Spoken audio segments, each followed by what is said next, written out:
नमस्कार दोस्तों, राधे राधे, जय श्री कृष्णा, ओम नमः शिवाय। तो प्रिय दोस्तों, आपका हमारे चैनल सनातन दर्शन में बहुत बहुत स्वागत है। तो प्रिय दोस्तों, आज हम लेकर के एक ऐसी कथा आए हैं भगवान श्री कृष्ण की बाल लीलाओं में से। एक लीला ऐसी भी है जो रहस्य, प्रेम और अध्यात्म से भरी हुई है। आज हम सुनेंगे गोपियों के चीरहरण लीला की कथा। यह जो कथा है, ये केवल एक कथा नहीं बल्कि भक्ति की पराकाष्ठा और आत्मसमर्पण का दिव्य उदाहरण है। तो प्रिय दोस्तों, आप इस कथा को अंत तक ज़रूर देखिएगा। आपको आनंद और ज्ञान दोनों ही आएगा।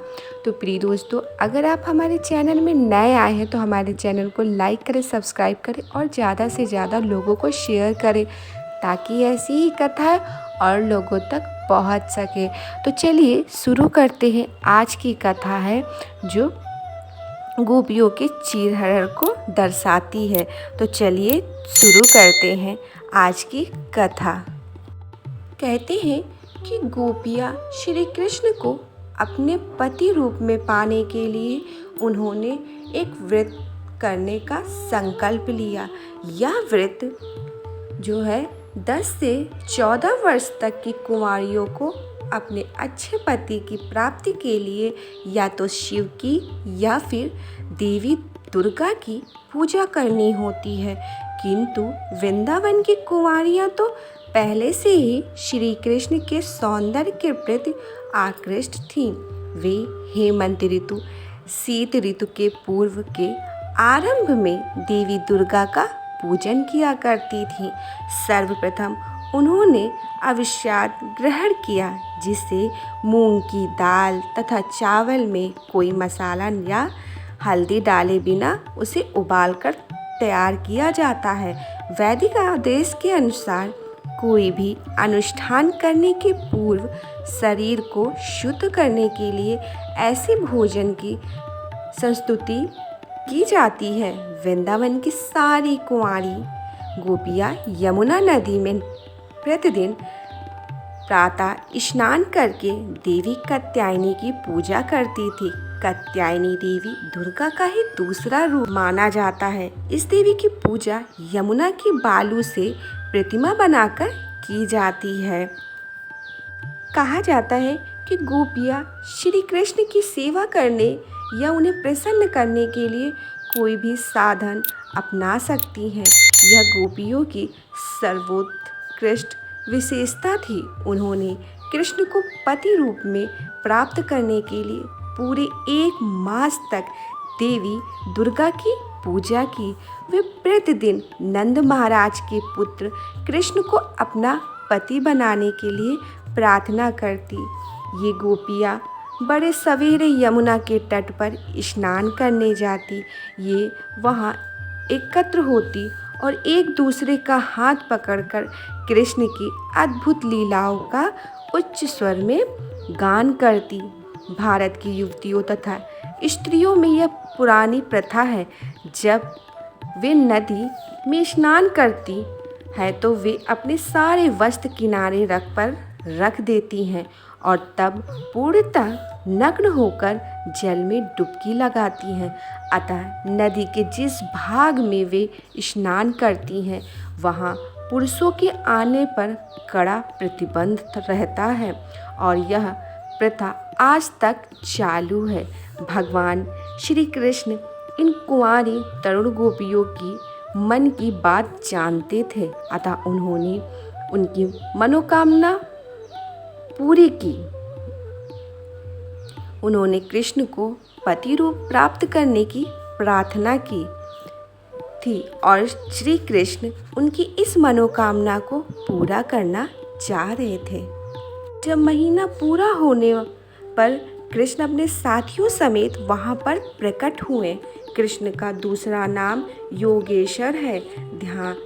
ध्यान का अभ्यास करके योगी अन्य पुरुषों की मानसिक स्थिति का पता लगा सकता है। अतः कृष्ण गोपियों की मनोकामना को निश्चित रूप में से जान गए। वे वहां प्रकट हुए और तुरंत गोपियों के समस्त वस्त्र उठाकर पास के वृक्ष पर चढ़ गए और मुस्कुराते हुए उनसे बोले, हे युवतियों, तुम एक एक करके यहाँ आओ और मुझसे प्रार्थना करके अपने अपने वस्त्र ले जाओ। मैं तुम लोगों से कोई हंसी नहीं कर रहा, मैं तुमसे सच सच कह रहा हूँ। तुम लोगों से हंसी करने का मेरा कोई इरादा नहीं है, क्योंकि तुम देवी कात्यायनी की पूजा करते हुए 1 मास तक अनुष्ठान करके थक गई हो। हाँ, तुम सब एक साथ यहाँ मत आओ, तुम अकेले अकेले आओ। मैं तुमसे ये प्रार्थना प्रत्येक को तुम्हारे पूर्ण सौंदर्य के साथ देखना चाहता हूँ, क्योंकि तुम सभी छिड़कटी वाली हो। मैंने तुम सबको से एक एक करने आने के लिए कह रहा हूँ, अतः मेरी आज्ञा का पालन करो। जब जल के भीतर स्थित कुमारिकाओं ने कृष्ण के ऐसे परिहास भरे शब्द सुने तो वे एक दूसरे की ओर देख देख कर हंसने लगी। वे कृष्ण की इस निवेदन को सुनकर परम प्रसन्न हुई, क्योंकि वे पहले से ही उन्हें प्रेम करती थी।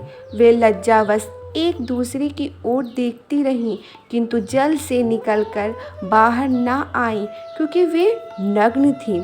उन्हें अधिक काल तक जल के भीतर रहने से ठंड सताने लगी, जिससे वे थरथराने लगी। फिर भी गोविंद के मोहक तथा परिहासपूर्ण वचन सुनकर उनके मन परम प्रसन्न से अशांत होने लगे। वे कृष्ण से कहने लगी, हे नंदलाल, हमसे इस प्रकार की हंसी ना करो, यह हमारे साथ घोर अन्याय है। तुम नंद महाराज के पुत्र होने के कारण अत्यंत प्रतिष्ठित हो और हमें अत्यंत प्रिय हो, किंतु तुमको इस समय हमारे साथ ऐसा परिहास नहीं करना चाहिए, क्योंकि हम ठंडे जल के कारण ठिठुर रही हैं। कृपया करके हमें तुरंत हमारे वस्त्र दे दो, अन्यथा हमें कष्ट होगा। वे पुनः कृष्ण से अत्यंत विनीत भाव से कहने लगी, हे श्याम सुंदर, हम तुम्हारी साक्षात दासी हैं। तुम हमें जो भी आज्ञा दोगे उसे हम बिना हिचक के करने के लिए बाध्य हैं, क्योंकि हम उसे अपनाना पुनीत कर्तव्य समझती हैं।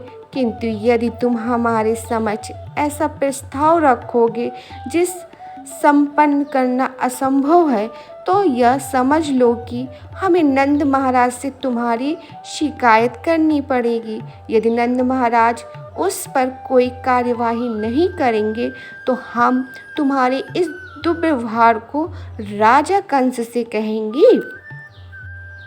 कुंवारी गोपियों की यह विनती सुनकर कृष्ण ने कहा, हे बालिकाओं, यदि तुम अपने को मेरी साक्षात सेविकाएं मानती हो और मेरी आज्ञा का पालन करने के लिए सदैव तैयार रहती हो, तो मेरी यह विनती है कि तुम प्रसन्न मुख एक एक करके यहाँ आओ और अपने अपने वस्त्र ले जाओ। यदि तुम नहीं आती और मेरे पिता से शिकायत करोगी तो मैं कोई परवाह नहीं करूँगा, क्योंकि मैं जानता हूँ कि मेरे पिता वृद्ध हैं और मेरे विरुद्ध वे कुछ भी नहीं कर सकते। जब गोपियों ने देखा कि कृष्ण दृढ़ संकल्प हैं, तो उनके पास आज्ञा पालन के अतिरिक्त अन्य कोई चारा ना था। वे एक एक करके जल से निकलकर बाहर आईं, किंतु पूर्ण नग्न होने के कारण अपनी नग्नता छिपाने के लिए वे अपने गुप्तांगों पर अपना बायां हाथ रखे थीं। ऐसी मुद्रा में वे थरथरा रही थी। उनके इस सरल स्वभाव के कारण कृष्ण उन पर प्रसन्न हो गए। इस प्रकार जिन कुमारी गोपियों ने कृष्ण को पति रूप में पाने के लिए कात्यायनी से प्रार्थना की थी, वे सब प्रसन्न हो गईं। कहते हैं ना कि कोई भी स्त्री अपने पति के अतिरिक्त अन्य किसी पुरुष के समक्ष नग्न नहीं हो सकती। ये अविवाहित गोपिकाएं कृष्ण को पति रूप में चाहती थी और कृष्ण ने इनकी इच्छा इस तरह पूरी की। वे उनसे प्रसन्न होकर उनके वस्त्रों को अपने कंधे में डालकर इस प्रकार बोले, हे बालिकाओं, तुमने यमुना नदी के भीतर नग्न होकर बहुत बड़ा अपराध किया है। इस कारण यमुना के अधिष्ठाता वरुण देव तुम लोगों से अप्रसन्न हो गए हैं। अतः तुम सब हाथ जोड़कर वरुण देव के समक्ष झुककर प्रणाम करो, जिससे वे तुम्हारे इस अपराध कार्य को क्षमा कर दे। गोपियाँ अत्यंत सरल जीवात्माएं थीं और कृष्ण जो भी कहते उसे वे सत्य मान लेती। अतः वरुण देव के कोप से मुक्त होने तथा अपनी मनोकामना की पूर्ति करने एवं अंततः आराध्य देव कृष्ण को प्रसन्न करने के लिए उन्होंने तुरंत उनकी आज्ञा मान ली। इस तरह वे कृष्ण के सर्वोच्च प्रेमिकाएं तथा उनकी परम अज्ञानकारिणी दासियां बन गई। तो प्रिय दोस्तों, श्री कृष्ण की यह लीला हमें यही सिखाती है कि ईश्वर तक पहुँचने के लिए हमें अपने भीतर के वस्तु अहंकार, संकोच और दैत्य को त्यागना होगा। तभी हमें भगवान के सच्चे प्रेम को अनुभव कर पाएंगे। जय श्री राधे, जय श्री कृष्णा। अगर आपको ये लीला भावपूर्ण लगी हो तो वीडियो को लाइक, शेयर और सब्सक्राइब करना ना भूलें। आपका एक क्लिक हमारी भक्ति यात्रा को आगे बढ़ा सकता है। तो हम आपको मिलते हैं अगली वीडियो में। तब तक के लिए राधे राधे, जय श्री कृष्णा। आप हमारी अगली वीडियो का इंतज़ार करिए।